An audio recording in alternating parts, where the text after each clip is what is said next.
Talking about something so you can like blackmail me. Pick your nose, and I guess that doesn't work on audio. No. If you can hear it, then that's a bad situation. I'm gonna try. Oh my gosh! Speaking of noses, have you ever worn breathe right strips? Have you needed to like expand your air passageways in your nasal cavity? For some reason, I always felt like that was a thing in the 90s. I just and bought then some. I'd never see it because I remember like people going to sleep with it. Yes. And then or athletes would put it on before a game or something. Oh, interesting. Yeah. No, I've started wearing them at night, and it's been awesome. I feel like I can't breathe if I don't breathe out of my mouth most of the time. I went to an ENT once, and he commented that I was a mouth breather. Isn't that an insult? It was. Your mouth breather. Mouth breather. It is an insult. But he was like, he meant it in like the purest way. Like, you've been breathing through your mouth this whole appointment. And I was like, oh. But anyway, I've been wearing breathe right strips. When you said nose, I was like, mine has been breathing very well at night. You are a mouth breather. Is there such thing as, if I've ever heard this insult, a mouth reader? No, okay, not reading lips. Not lip reader, but a mouth reader. Like, someone who's reading a book, they're reading quietly, but their like mouths are moving. And I never heard it as an insult. I did that like probably to college, and then I heard someone making fun of someone about it, and so then I started like, okay, let me keep my mouth shut. Like I used to like whenever we would be in plays and stuff when I was a kid, my dad, would film all of them and stuff, and we'd watch them back, and I would be saying everyone else's lines like just mouthing the lines. You know who else did that? The Fresh Prince of Bel-Air. Will Smith. He apparently, they say that you could see that, especially in the earlier episodes. He was so nervous about acting, he learned everybody's lines. And while they're talking, you can see his mouth mumbling as like their lines. So did Emma Watson, apparently. Hermione Granger, apparently she they had to do so many takes because she would say other people's lines under her breath on accident. And I heard the guy who did Bane and Batman, like he did the same thing. It's just you couldn't tell because he was wearing a mask. So okay, you'll never know. You'll never our podcast. They won't know if we're reading lines even. You'll never know. Okay. Well, hey everybody, welcome to the Next Day podcast. The next day on your discipleship journey. I'm Chad. I'm Christy. And that's it. All right. So we're so glad that you could all be here for the next day. As we're going to be talking about the sermons that you got to hear on Sunday. You got to hear Christy in the Element. Woo! You got to hear Preston in the traditional. And Carl in the West. Yeah. I was going to do like a little crickets. I was going to do like a Daffy Duck. Was like, oh, no respect. Anyways, but yeah, Carl. All right. But yeah, so we're going to be talking about that, going more in depth as we continue our talk about the series over The Table. The Table. Speaking of table, that pool table that came in because West Campus is getting a pool table, and it got delivered to the Kingsland campus. Oh, how did all that go? And I it haven't just heard. meant that now. I mean, Ethan found some help, I guess, and all that, but like moving this heavy. Now, I will say it's still a pool table. It's still very heavy, but it's not a full permanent pool table because it's like a multi-use table at the same time. You can put a top on it. Yeah. It's like a conference table. Yeah, so I'm sure it's still plenty heavy. What if our conference table could be a pool table? Did you know? The lid comes off. Speaking of that, my best friends growing up. We spent all our time at his house all the time eating us. It got to that point where we didn't have to ask for permission to go grab snacks and all that. Like we were over there so many times. His parents probably loved that. Oh yeah, they did. and the parents were like our second mom and dad. Like it was just that kind of relationship. And but we played video games. We played Nintendo 64. We would watch Simpsons and King of the Hill and all this. We always did this in this room, and we always sat around this little table that I've had dinner with this family on, and we've had we played games on it and all this. We watched an episode of Simpsons, and they mentioned bumper pool, and then my friend, whose house we were at, goes, "I have a bumper pool table," and we're like, "No, you don't." And then the table we're sitting at, he lifts up the top, and there's bumper pool in the table, and we were just like, "You idiot! Why didn't you tell us about this?" And so then we played bumper pool for like the next several weeks. Oh my and gosh. just like I was like, "Why didn't you tell us?" He goes, "I don't know. I just never thought about it." I'm like, "But we play pool and ping pong and all that at the church all the time. Why wouldn't you think we want to play that here?" I don't know. I just never thought of it. Dang it. Oh. Well, anyways, that takes us to our icebreaker question. What friend disappointed you by hiding something cool at their house? No. Let's see. I asked this for our survey question, our poll question in church. So, Chrissy, what is your favorite pie? What is your favorite pie? Because I gave them only 3 options. Just trying to keep it. Thanksgiving related. So a Thanksgiving related pie, I think I would pick. I'd probably pick pumpkin. I am not discriminatory towards most pies. That's good to know.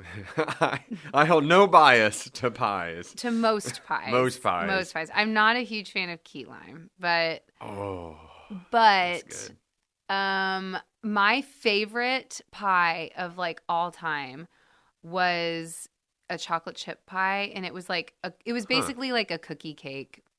But in pie form. You know what I'm talking about? Like, I mean, is it like a thick, or is it like... It's really thick. Okay. And it's almost like a brookie, kind of like a thick... It's not a brookie, because it's not even like it's not cakey. Okay. It's like gooey. It's as if like cookie dough was like the pie filling. Oh, and yeah. My parents used to always go to Royer's Round Top Cafe. They would go out and take pictures of all the wildflowers every spring, and they would stop at Royer's Round Top Cafe in Round Top, and they would get a chocolate chip pie, and they would bring it back. This was like their thing. They would just go on like a date. I would go with them sometimes, but like I was not usually invited when I was older. They just wanted to go and do this by themselves, and they still do, and they probably still get this pie, but they would bring it back, and like I would get some because they would just, they would give it to their favorite daughter. Yeah.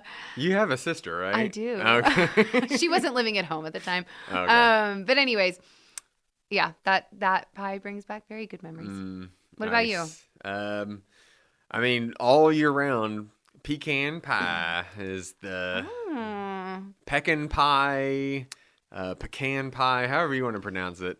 It is just so great. And I usually don't go so much for like some of these places that are known, like, you hear about, what is it, one in Houston, like Flying Saucer. Isn't that one? What, a pie place? Yeah. Oh, yeah, you're right. Yes. Is it Flying Saucer, yeah, or is it UFO or something? I know there's a bar that's also popular called Flying Saucer, I think. Anyway. Well, unless that's what I'm thinking of. But no, I'm pretty sure you're right. But there's every single year. House of Pies. Yeah, that too. Like every single year you hear on the news how there's lines for blocks for everyone waiting for these pies. And I've had some of those before, and those pecan pies they're fine. Like that's always my thought. I was like, y'all waited in line for how long for this? And it's fine. But my grandmother, and I am not saying my grandmother does anything special, like any sort of recipe that's been handed down for generations. It's not that. She just makes, I think, as simple of a pecan pie as she can, and it's so good. Like I'm just like, I look forward to that every Thanksgiving. But did you or did you not? Was this your poll question like a few weeks ago? It was last week. But wasn't it a few weeks ago when you were talking about the pumpkin patch and like who likes pie and you could win a pie? Well, I didn't know. I don't think I ever asked that. You didn't? No. I'm making this I up. I did like I gave choices of the worst candy. Am I dreaming about work? Maybe. I may have done it last year. It was your poll question in my dream about work. Yeah, but for the poll question, I asked chocolate, pecan, or pumpkin. I'm pretty sure pumpkin pie won all around. All around. Yeah. But yeah, I would say key lime pie would be a good, maybe second place for me. Really? I don't say I get it too often, but when it does come up, it's like just full of flavor. And if I could get key lime flavored other stuff, it's really good. So man, yeah, right. we're already hungry here. I know this is after lunch, so I always like to tell people my favorite pie is Frito pie, and they're like, that doesn't count. Hey, it's a pie, Frito pie. Frito pie. With Wolf Brand chili. All right. Well, let's get to talking about our series. This is our third in the series, correct? Second in the series. Second? Yeah, because we had All last Saints. week was All Saints. Yeah. That was the first. Oh, yeah, so second then. It's our second in the Golly, series. I know, it's gone so fast. Yeah, so we're talking about the table, and I guess this series is really just like anything that kind of surround these stories in the Bible where people come to the table. They're around the table. Somehow a table's involved, and a lot of these involve meals, as that's just a big deal. I mean, you read their ministry, Jesus was a foodie. Like, I guess he was just constantly eating. But this is part of like Jewish culture. Yeah, like I feel invited. like Jewish culture is very steeped in the gatherings around tables. Like it was in every one of like the feast and festival days. Yeah. Like I mean they're feasts, right? You know, like there was always this opportunity to gather around a table, and that's always something that God has like pointed people towards is like a form of worship, as a way of keeping, you know, holding each other accountable, of encouraging one another through life. Like I mean it's just like there's so much that happens at the table, and all of it's so sacred. And it's so interesting to hear, because I've heard what is it? I don't know. I've seen some documentaries and other stuff that kind of follow these chefs and all this, and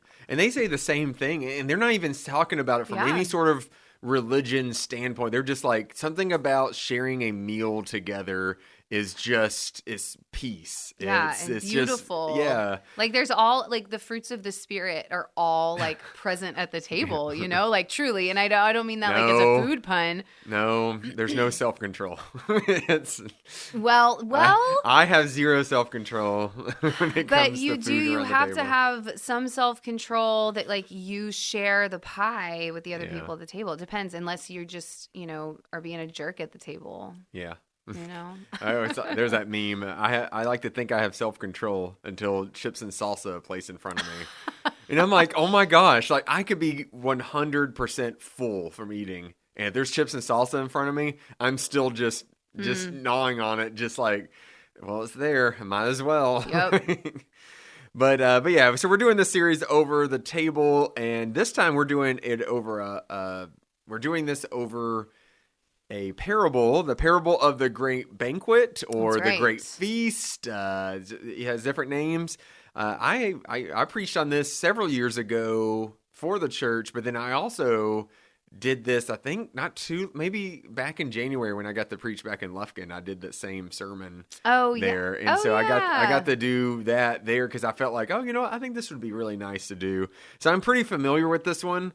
And then we talked about it with Sunday school, but like you did this in the Element, and of course Preston and Carl did theirs. We got to hear Preston kind of work on some of his. Yeah. So I'm curious to know what all he changed, because I know this, I like to think this is not that difficult of one, but then after hearing kind of Preston working on it, it's like, dang, wait a minute. This is a really tough. This is kind of a tough message here, especially if the way how you read it can really make all the difference. And I think it's also really tough because if you're trying to unpack the whole, it's a big seminary word called the pericope, and the what now? The pericope. The pericope. So like the pericope is like the whole scene, basically, like the whole scene that's, of the story where it all falls. And so this actually, you have to like back up a little bit And there's more within the pericope, within the story, within the scene.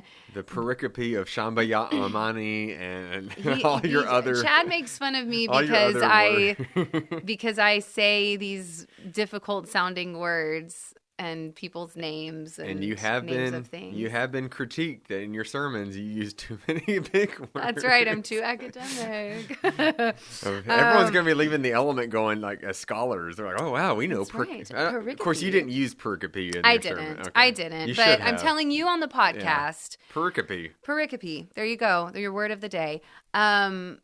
So, but like there's more in the scene than just like, it's not like the parable is just in isolation. Now, sometimes, you read them like that because, it's just within like when you're reading in the Bible, right? There's like the heading and then it says like the parable of the blah, blah, blah. Just like the Good Samaritan, right? Like people would just think, oh, that's just a story on its own. No, but Jesus is saying it in response to something else. So you got to look at the pericope. Exactly.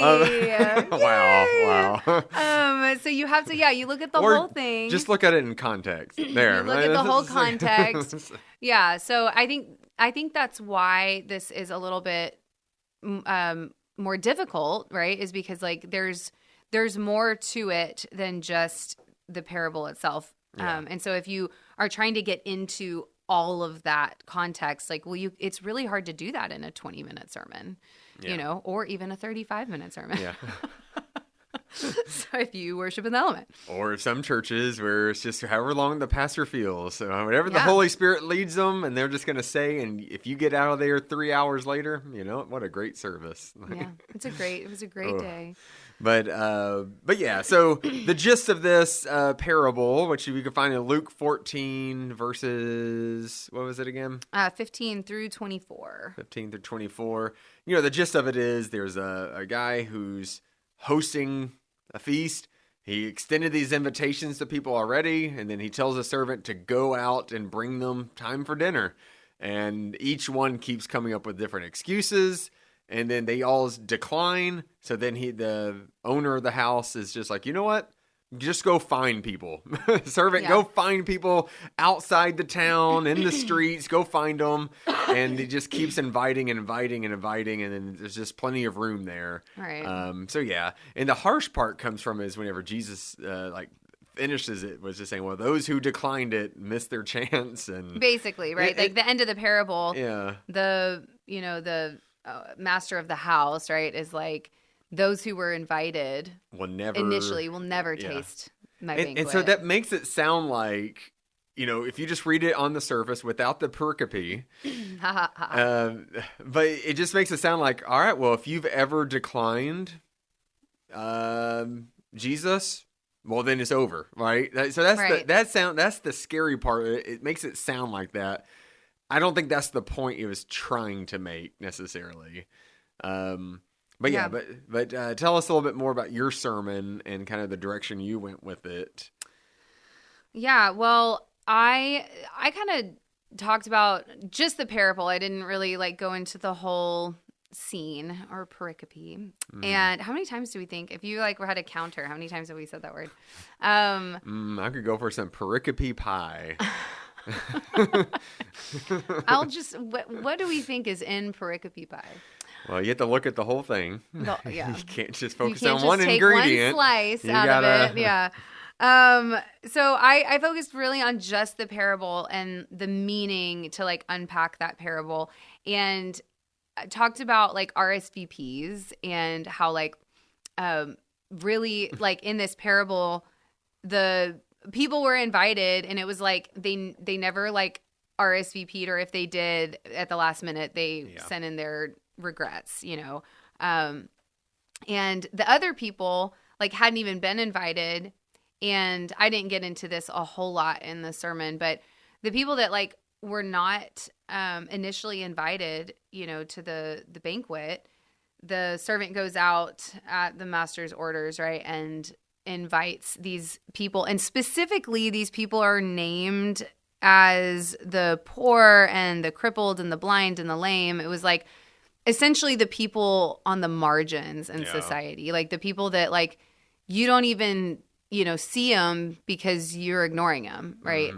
The townspeople are ignoring them. The wealthy ignore them, right? So the people all on the margins.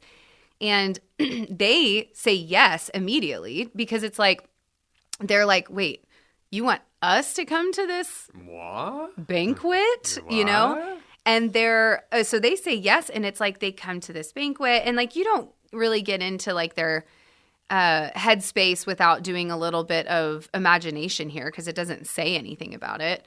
But like you have to imagine that these people that were invited to this banquet are like just kind of taken aback and like so humbled and like grateful for like having been extended this invitation because they're always shoved off into the margins of society.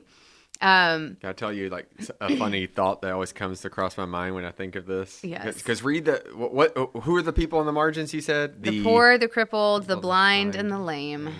I always imagine like if we're making a video of this, right? You're like, and he went out and invited the poor, and you may just have someone, and they may look, their clothes may be dirty and all this. It's like, okay, they're inviting them. They have like one coin in their hand. Yeah. And then they're inviting the crippled. So you have someone who's like on a crutch and they're having trouble walking. The blind. And then the blind, they have glasses on. I know where you're going with this. And then the lame is just Christy. Or just somebody, and they're just sitting there like, oh, the lame. Just lame. Every time I hear this, I always think of, I'm like, oh, I really want to make this. I want to make this video. Don't use me. No, I think that too. Just like, this is kind of lame. No, not like that. Yeah. But maybe. Also them, the people that were just the outcasts, Was right? lame like the same as crippled? I kind of thought that too. It seems interesting because that's where I associate. Lame is like they can't walk, and crippled is also the same. I don't know what I'd have to do a word study on that. We had to look at the pericope of lame. Stop misusing that word. Anyways, so you kind of get into their headspace. Like there's probably. These people are very grateful for this invitation. Yeah. So the other people who were originally invited, and like these people that come, right, there's more room. Like that's the next thing is like, the master of the house is like, go out and invite more people. Like I want my house full. Like I want this place like busting at the seams with all the people. So like you kind of see how this invitation becomes very non-exclusive. Like it's like, actually forget the exclusive invitation. Everybody's invited. And it's the people anybody who says yes gets to come. Like if you just say yes, you get to enjoy this banquet. And the people who said no, like, well, they're really missing out. Yeah. So when you look back at the people who had said no to the invitation, their excuses, like they all gave their regrets and all of that. Well, like it was all, and I've preached about this before, and I didn't use this word in my sermon this time, but it's so like these people have so much entitlement. Like it's this like. Yeah, here's this chance to have this dinner, and it's going to be a big deal. Yep. But they're just like, I'll just get the next one. Yeah. Like they're pretty privileged in that way, and like pretty like, Yeah, just like they're apathetic about it, And there's like just in a sense of entitlement of like, yeah, like, oh, I'm not going to go. It just reminds me of like, if you got an invitation to have dinner with like, I don't know. Like a celebrity.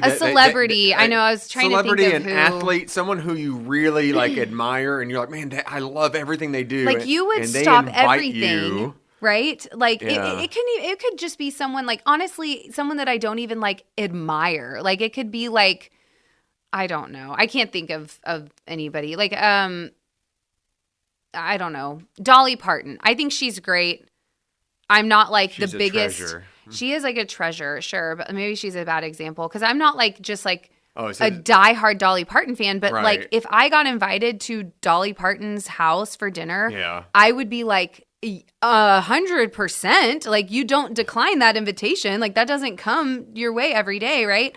So it doesn't matter like who it is. I'm going to be like, oh, heck yeah, I'm going to go to that dinner, right? These people are like, meh, like, I don't know, not that important. Like I have these other things. And the biggest issue is that all of their like excuses, not that there is a good one, and that's something that I really harped on, but like all of their excuses are kind of like dumb. Like it's like dumb, but like at the same time, they almost seem realistic. Yeah. Like, it seems like something you would come up with. Right. And I remember Preston went into explaining some of it because the first guy was, hey, I can't. I just bought some land and I got to go tend to it.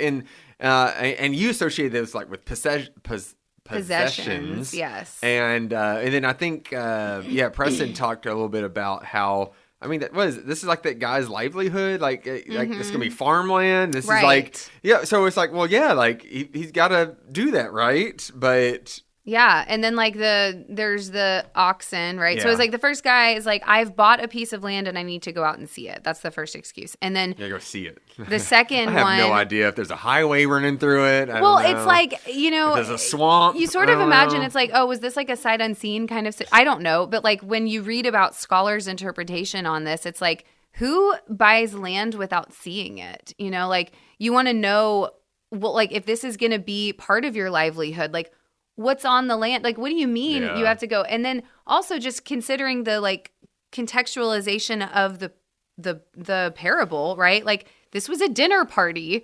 So it's like, we assume this is probably getting near sunset, you know, at this time. And so it's like, why? What? Right now? Are you sure? Yeah. Like, that's just a weird, like, I got to go see this land right now. It's like, oh, okay. And then like the yoke of oxen, there's this man that buys, I've bought like 5 yoga oxen. That's pretty cool. Namaste. Yoke of oxen. Yoke of oxen. 5 yoke of oxen. Which I think a yoke is 2. So this would be about 10 oxen. And apparently in the, Jewish culture, and really just like the ancient Near East in general, where they use oxen to plow their fields. Like they pull the plows, like they're the worker beast of the ancient Near East. And they, the number of oxen, like 10 was, when I've read like scholarship on this, and they're like, it's kind of an unimpressive number of oxen. It's actually like not that great. And the guy's like, I got to go try them out. I got to go try out my oxen. So again, remembering like, this is a dinner party. This is like at the time that the dinner was set and prepared. So it's like at this dinner time, this guy is like, I got to go to work. Yeah. I'm going to go, I got some work I have to do, which like I relate with I can. Yeah. so much. Well, and this one I find is the funniest. It gives me the funniest image because I'm trying to imagine in modern day times, what would this be like? Again, imagine that big invitation and then someone's like, I just got a new lawnmower. I got to go try it. I got to try out my lawnmower. What? I just got a new auger. I got to go try out my auger. It's like, what? Can't you do that tomorrow? No, I really got to go try it out now. Like, it's just kind of like, wait, why? Like, so here's this guy saying oxen.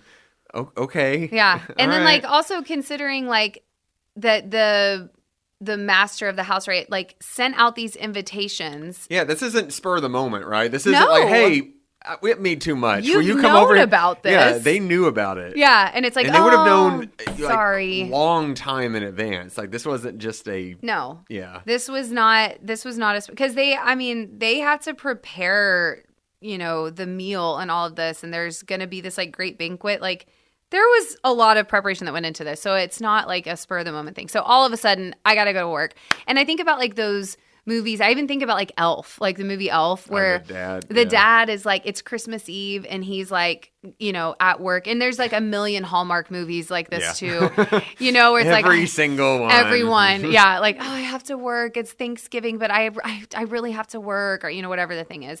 And, I get into that trap too, where I just like, it's hard to put the work down. And oftentimes we'll be like, I have to do this and put that above everything else.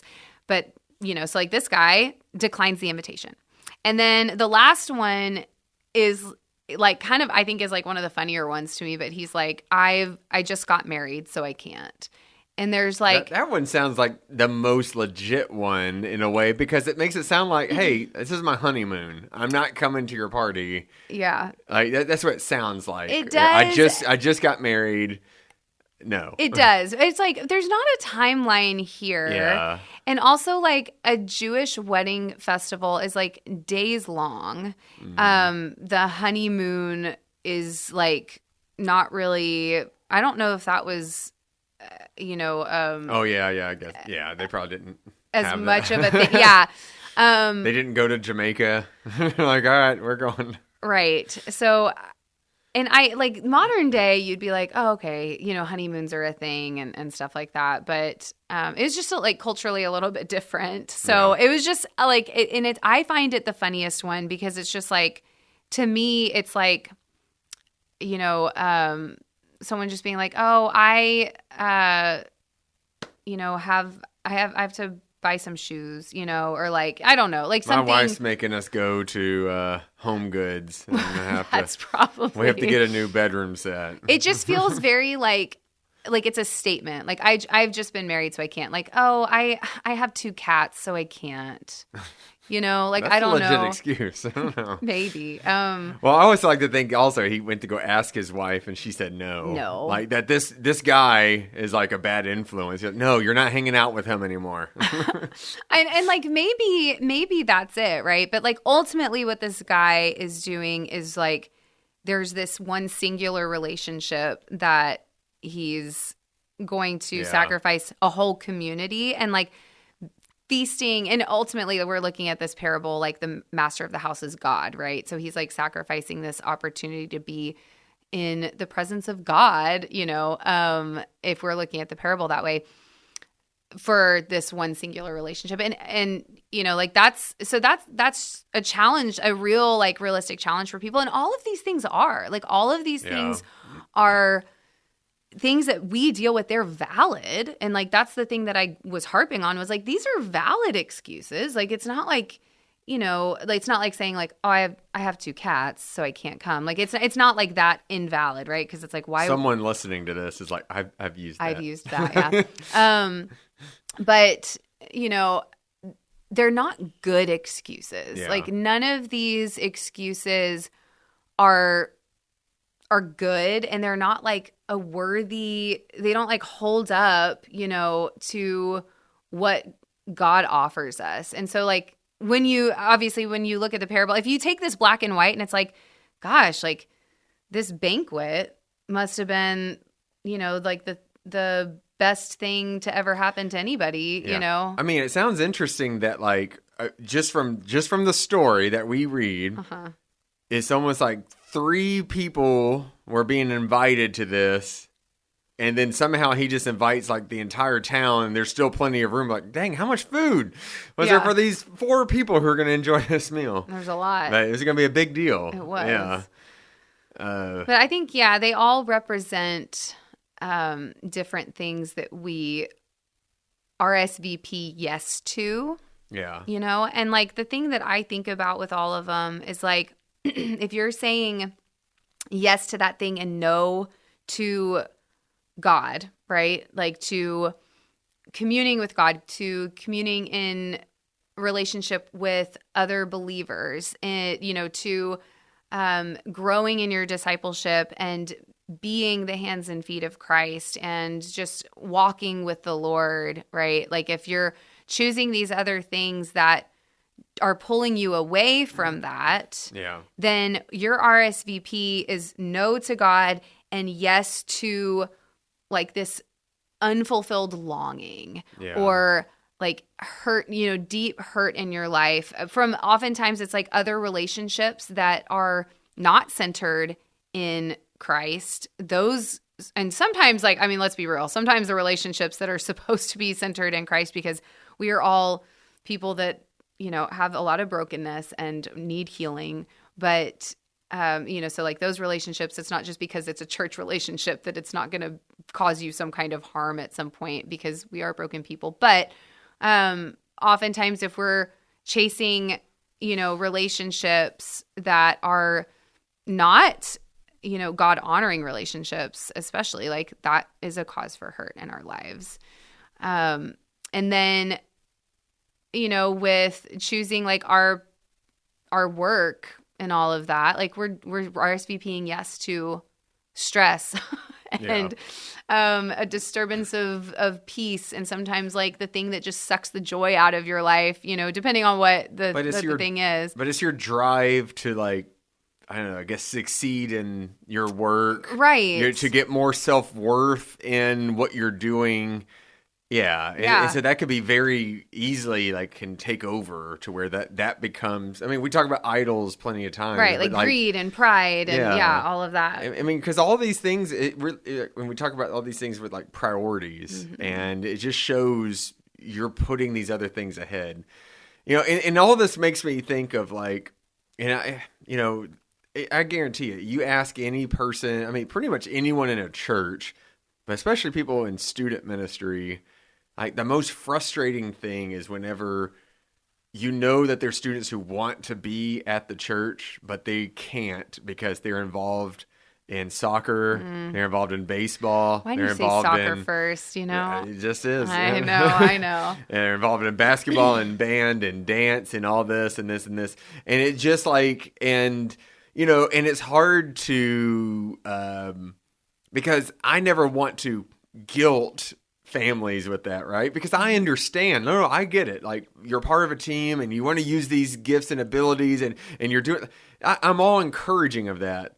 But it's just like, my worry is, and what I want to try to warn families with is like, does it just get easier and easier and easier just to decline every single invitation to the church? I know you could still have a good relationship with God. I know that you could feel strong in your faith still. But if you're constantly rejecting like, hey, well, we have the student event. Oh, I can't because I have this game.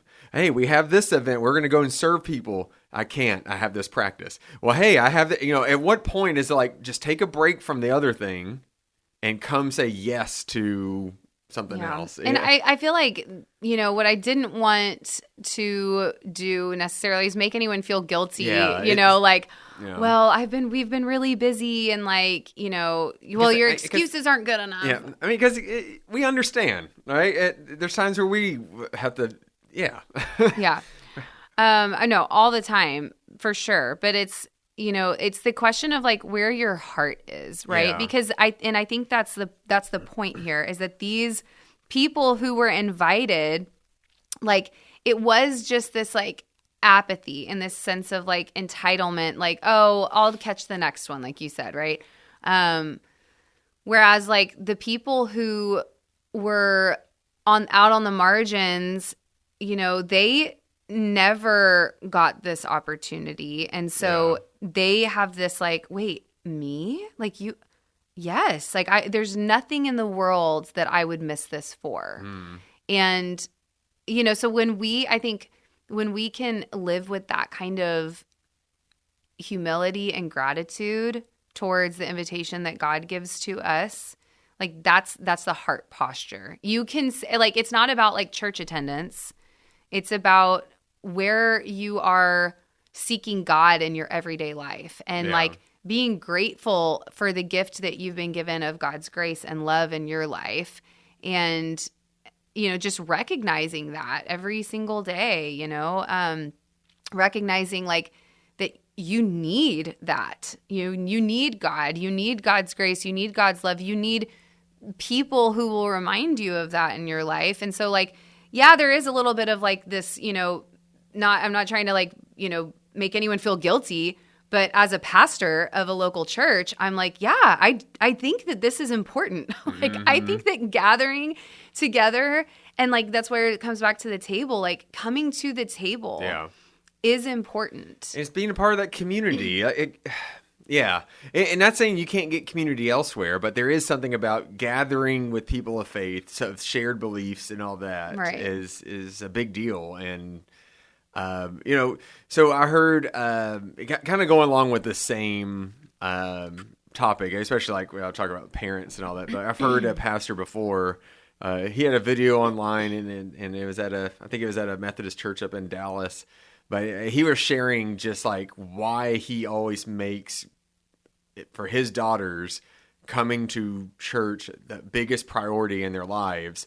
And he's not against them doing extracurriculars. They are involved in all that. But he says, by the end of the day, like when they go out by themselves and they're off at college or something, and they somehow find themselves at some place that is unfamiliar to them and they don't know, they're getting into some sort of situation. He's like, I don't care how many games they won. I don't care how many. I care about what they learned about their self-worth and making good decisions and all this and like all like from church stuff. And I don't know. It's something he said it way better than I did, but like it is one of those things where just like you said, what are you saying yes to?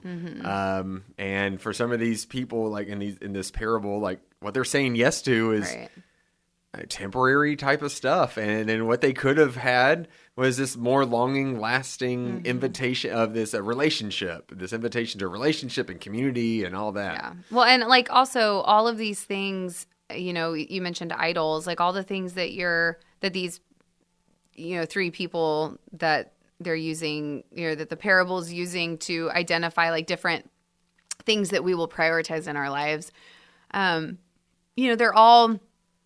They're not centered on God. Like they could be, like some of them could be, like if you're, putting your work, with God at the center of your work. And, cause I'm like, we do a lot, we pour ourselves out a lot, but like we are also people of the Sabbath, and like the Sabbath is, God created the Sabbath not only for us because we need rest, and that's important for us as like, embodied human people, but also because it reminds us that God, like the work is going to remain undone oftentimes, and that is okay because we're not in control of everything. Like God is the one, God is our source. God will care for all of the little things even when we are, called to rest. And so that's like an important thing to remember with the work, but then with like the possessions, it's like, can you put God in the middle of everything? If you own a lot of things, how are you being generous with all of those things? If, putting God in the middle of all of that, how do you use all of those things for God's glory? And then in your relationships, like where is God in the midst of your relationships? Are you developing those in a Christ-like way? Are you, inviting more people into the table? Are you not like isolating yourself, right? Like, about that, like, that's a question I have about this marriage one, is like, it's good. I'm not like, oh, you shouldn't be married, but like, can you invite your spouse to the table, right? Can you invite other people in your life and relationships to the table? Like you, so. Yeah, but there's, I think that it's just, again, like it's about like putting God first, and all of those priorities falling into place when you put God first. Yeah. And I love the observation you made in yours where you were saying, when people respond with a yes, it's usually just that simple. It's like, yeah. Rarely does that need a follow-up. But for some reason, every time people say no, because I have, and then here come the excuses. Yeah. It's always something, it's rarely where you hear someone just say, no. Yeah. If it is just like a no, it's like, whoa. Yeah. Like, what's wrong with you? Because I've gotten that plenty of times when I've had asked for adult leaders and volunteers for stuff. And when I get and one thing I just kind of wish, I guess I do appreciate if they say they can't. But man, the excuses I get, I mean, really, they go into paragraphs. Well, I would, but I have this. And I'm like, it's okay. I just need to know who can help. It's okay. Yeah. But it's just the long explanations of it. But we do like, and we talked about this at the very beginning of this, is like, this is not a one and done, here's your one invite, you're done kind of. This is not what the parable's trying to tell you, that, if you ever said no one point, that you're dismissed. No. But it is something that with your heart, you do need to be on guard of, that it doesn't just keep getting easier and easier to just decline every time. And and you don't realize just how wonderful this is too. So so good sermon over the parable of the Great Banquet. It was a great week. And if you want to do a little bit of deeper research in this, I encourage you to go to chapter 14 and try to figure out. You figure it out. Don't let the header titles of the sections in the scripture tell you what is what. You determine the pericope and where you think it starts and stops. And it's also a good. Usually these things are embedded. It's not by accident where they ended up. It's not just random, right? They all like have something to do with each other. So it's interesting to look at the whole scene and see that like there are other layers even deeper than what we can talk about in the sermons or in the podcast. It's pericope with a purpose. That's right. Yeah. And for some reason, I was blanking on that word. Purposeful pericope. No, I was blanking on it. I was like, what was it? Onomatopoeia? What was it? Something P. Pericope. Okay, there it is. Yeah. All right. Well, Well, next week we'll be continuing the series over the table as we look at the early church and we look at Acts 2 and see what the early church was like and how they came to the table. Kind of the same thing, this idea of community. These are people who are actually accepting the invitations. It's almost like a weird follow-up on it. This is what it's going to look like, and it's really beautiful. So we're going to be talking about that next week as we go into Friendsgiving also. If you happen to be in the Katy area and you want to come to our Friendsgiving, it's going to be this Sunday, right after our 10:30 service, so around 11:30 or so, or if Christy, it's going to be around noon. Stop that. No, you've been really good lately. You have been. Thank you. Yeah. But yeah, so Friendsgiving is going to be a big potluck, which our church does not do potlucks all the time. It's I've been at some churches where it was a monthly thing. The first Sunday of the month was the monthly potluck. I think it's been like almost a year and a half, if not like 2 years since we did our last potluck. Yeah. I love a good potluck too. I do too. I love because there's always stuff that I know I'm going to like. And then I see some stuff I'm like, who on earth thinks that's a good idea to bring? No, but we are.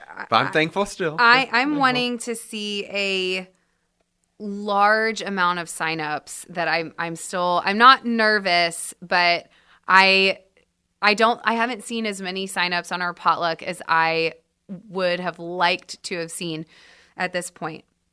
So if you haven't signed up. So accept the invitation. To come, but then also accept the invitation to bring something. That's right. We need plenty of sides. And bring your friends, yes, too. Bring your friends, invite them. Friendsgiving, you know. We really want this, just like you said, and it reminded me of this, you were saying what do we keep calling him in the parable? The homeowner, the master? The master. House? Okay, yeah, the master. How he was just like, send everybody, bring everybody. I want this place busting from the seams. That's Preston. Yes. Like, I want everybody in Katy to come to Friendsgiving. I know. I feel like that's us. We're like, come on. We want everybody. We're not going to turn anyone away. Like, this is, and I want us to I really want to see us busting. We're only saying that because we saw we had a cookout in August, and it was so much fun. It was so great, and it was just a great way right after church to be in that community. So that's coming up this Sunday. And then our ministry shout out we want to do is First Food. What is it? First Food Sundays. First Food Sundays. People, we have this little drop-off box at both the West Campus and the Kingsland Campus. And this is where people come and they drop off donated food items. Sometimes I see boxes of cereal. I see canned fruit and vegetables and soups and all sorts of things like that. And so you could drop those off, and we say First Food Sundays because that's whenever we empty out those boxes and go take them to local food banks. And so we do St. Vincent de Paul, partnership with the Catholic Church that's not too far away from us. And we've done ministry with them before, and they give out so much food to a lot of people in our community. And then Hope Impacts. No, Family Hope Fulshire. Family Hope Fulshire. Yep. It's where the West Campus, where all theirs goes. This is still a time, and we should always be thinking of giving year-round. It seems like we it seems like society kind of stresses it around this time as people are getting ready for food. But, Yeah.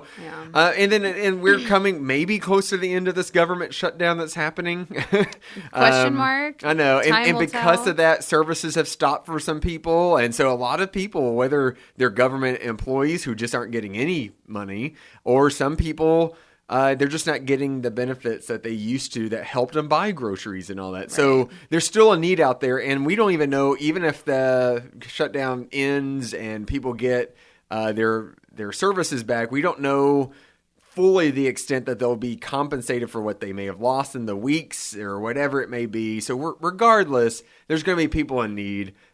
So we hope that you can, next time you go to the store, pick up something extra. Right. Maybe ask the food banks, what do they need more of? Yeah. Sometimes they really need more of a certain thing. And maybe they'll tell you, please don't bring this. Because sometimes things are complicated for people to use and all that. So yeah. So be thinking about that. Be prayerful of that. And we hope that you can all join us for both Friendsgiving, but also for the Next Day podcast next week. See you next week. See you next time.